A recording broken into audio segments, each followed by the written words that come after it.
এক রাজ্য, নাম তার সোনারপুর। রাজ্যটি শুধু ধন সম্পদে নয়, ভালোবাসা আর ন্যায় ছিল ভরপুর। এই রাজ্যের রাজা ছিলেন রাজা আর্যব্রত, জ্ঞানী, সাহসী এবং প্রজাদের প্রতি অগাধ মমতায় ভরা একজন শাসক। আর তার পাশে ছিলেন রানী দেবশ্রী, রূপে নয়, গুণে যিনি ছিলেন সবার চেয়ে অনন্য। তাঁর হাসিতে যেমন শান্তি ছিল, তেমনি তাঁর কথায় থাকত সঠিক পথের দিশা।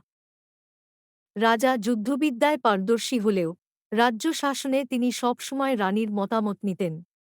কারণ রানী বিশ্বাস করতেন, শক্তির চেয়ে করুণা বড়, আর শাসনের চেয়ে সেবা মহান।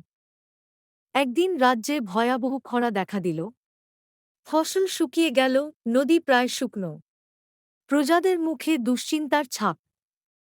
রাজা তখন সভা ডাকলেন, কিন্তু কোনো সমাধান খুঁজে পাওয়া যাচ্ছিল না।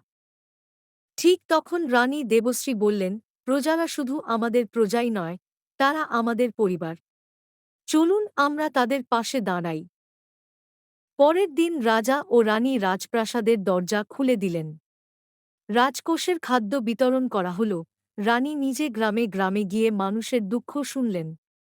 রাজা খাল খননের ব্যবস্থা করলেন, নতুন জলাধার তৈরি হল।